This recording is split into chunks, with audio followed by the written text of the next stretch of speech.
All right. Well, decided to make a trip out to an area to go shed hunt, and trying to get through some bushes here. This is more deer country than it is elk country. Yeah, it's a little early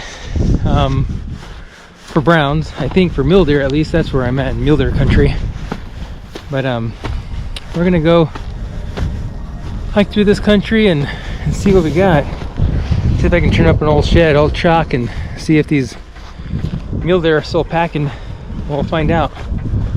Hope to get up on some high points.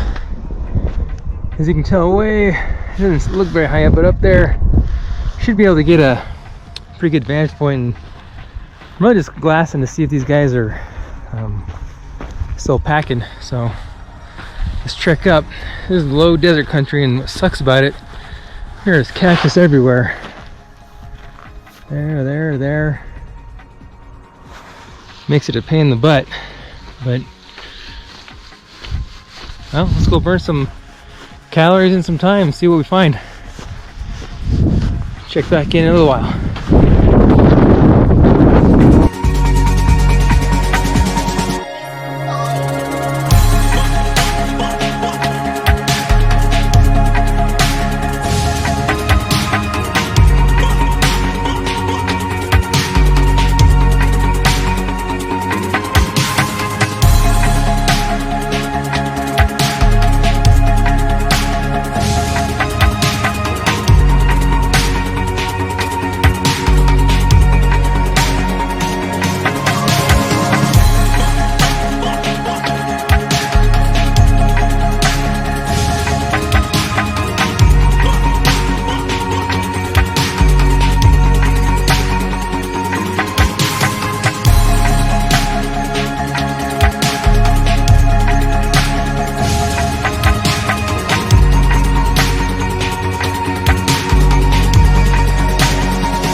Okay.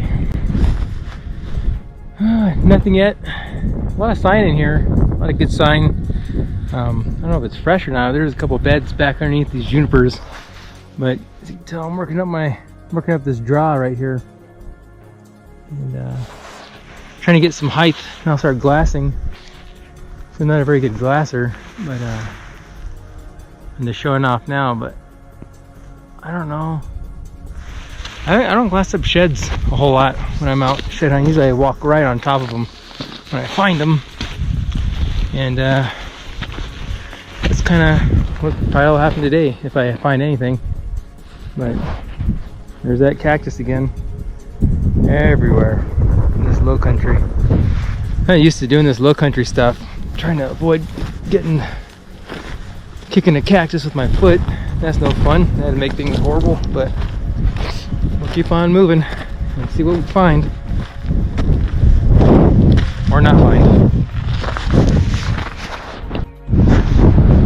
Okay, probably can't hear me getting off this ridge. This wind is unbelievable. Out of all the things, I'd rather deal with is rain, snow, but not the wind. I hate the wind. Dropping into a drainage, get out of this wind. And it's miserable. What a day to pick to go. They said there's a nice storm brewing up, and let's hope so, because we could use the snow and rain out here in New Mexico. So, a lot of sign back in here. As you can see, there's a good sign. But I think the wind has got them all hunkered down, which I don't blame these deer. And I haven't seen anything yet. So now I'm out of the wind finally. I'm gonna walk these drainages up, see what I come across. I'm gonna head up this drainage right here. Kind of see it. But yeah, get out of the wind. That's some nasty stuff. So let's keep going. Well, not what I'm looking for, but shows you that there's game out here. Looks like a fawn, I don't know, lion kill.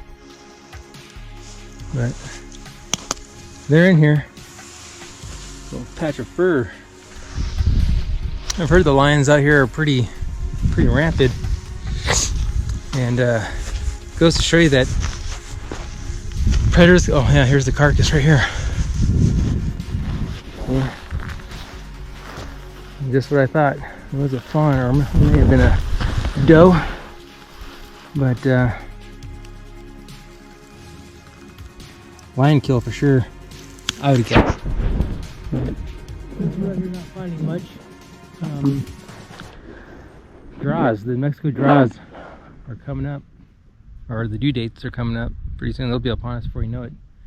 I personally think that ones that I want to draw, of course everybody wants to draw, bighorn sheep, which is in New Mexico, if you're familiar. It's not a point system, it is a lottery. I'm just looking at all this leftover carcass and checking it out.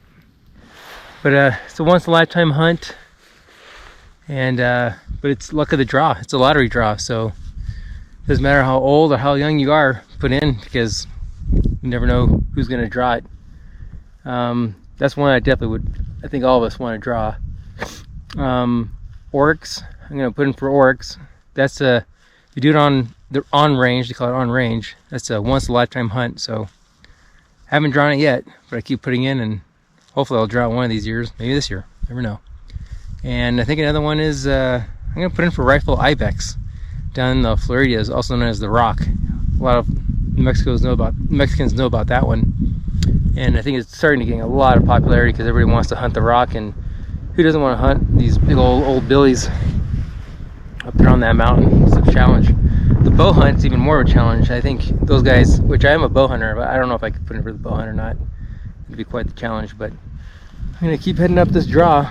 This is the most sign I've seen yet. So we'll check back in. And this one is really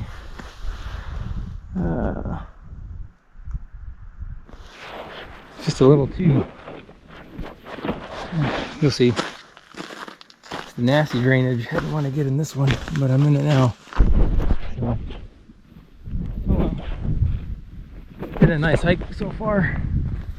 I got tired of side hilling it in the wind. That's real fun. But I'll just keep going through this stuff. I'm gonna start making my loop around. I just wanted to get out and start getting used to hiking again. I'm not gonna lie, holidays and all other stuff. Definitely ate too many sweets and stuff, and was pretty lazy with everything that's going on. So I came out here just to move around and check out a unit that we've hunted before. Didn't see a lot of deer in here, but the bucks that we saw were really nice buck. You know, some units will have a lot of buck, a lot of deer in there, but there'll be forks. You know, there's some units that have a lot of forks. This unit is the opposite. Not a lot of deer, but the deer that are in here are big. So we might put in this one for rifle or bow again. I'm not sure. That's always a tough decision. See, I know there's elk in here, which is crazy. This is really deserty country. It's hard to believe that elk would be in here, but they are. I don't think they're in big herds or anything, but oh well. I'm gonna cut over this next ridge and oh, see, here's another lion kill. They're rampant in here, bad. But I'm gonna see if I can find the carcass. Be right back.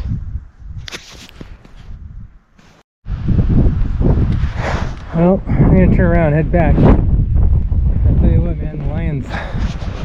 This unit is trash. There's another one right there. Trying to get through this cactus without getting poked. But man, definitely need to do something about the lions. It's more lion kills I've seen in a long time. But it's time for me to head back to the truck. That was just a quick little, well, I don't know about quick, but it was a nice little walkabout in an area that I don't know very well. And I've been meaning to hit it for a while. And definitely not an area you want to hit during the middle of spring. I think it'd just be way too hot out here. But I'll check in with everyone at the truck and tell you if I find anything. I think more another lion kill before I turn off. Either that or it's part of the same one I just found.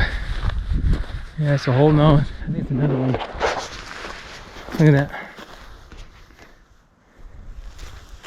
See, that's all lion kill.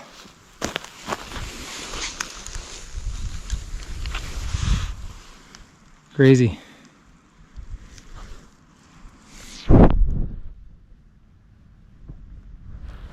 Controversial subject for sure on lion hunting, but as you can tell just from this trip alone, with 4 deer, we eat a lion will eat about a deer a week. That's just one lion.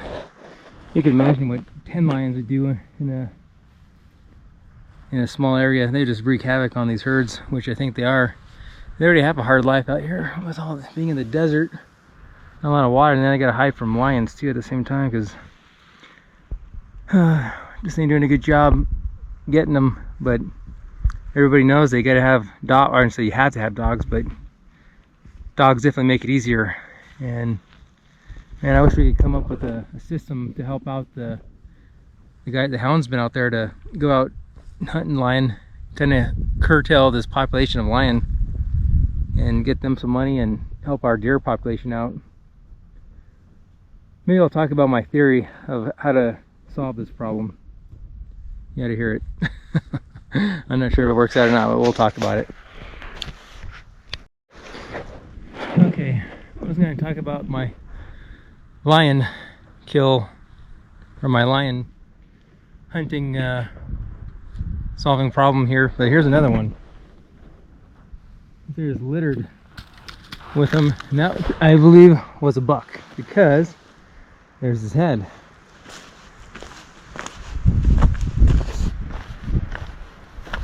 You can see it.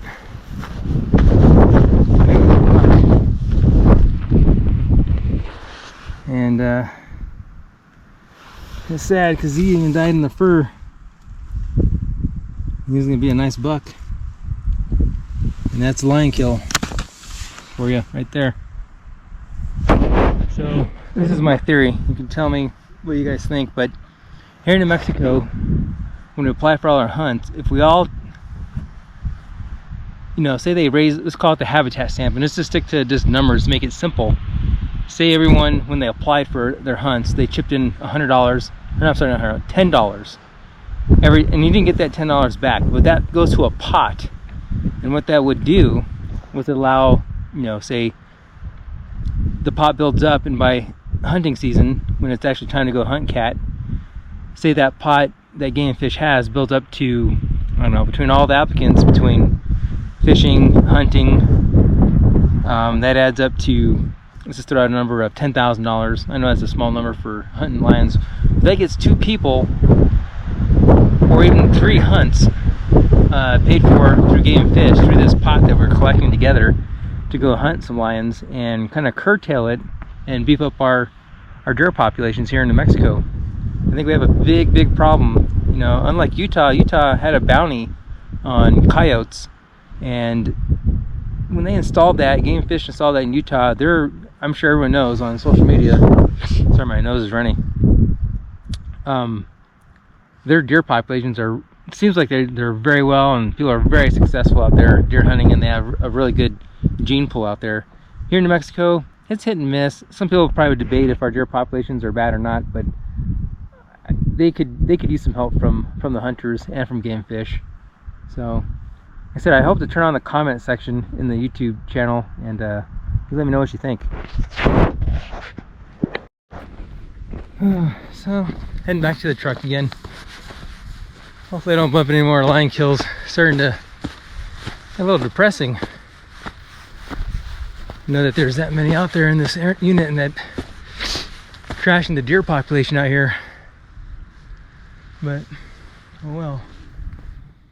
Game Fish has got to come up with something better to deal with this problem. And it benefits everyone. Us hunters, better hunts. And if the deer population goes up, guess what? They can issue more tags. And that'd be really nice. That'd be really nice.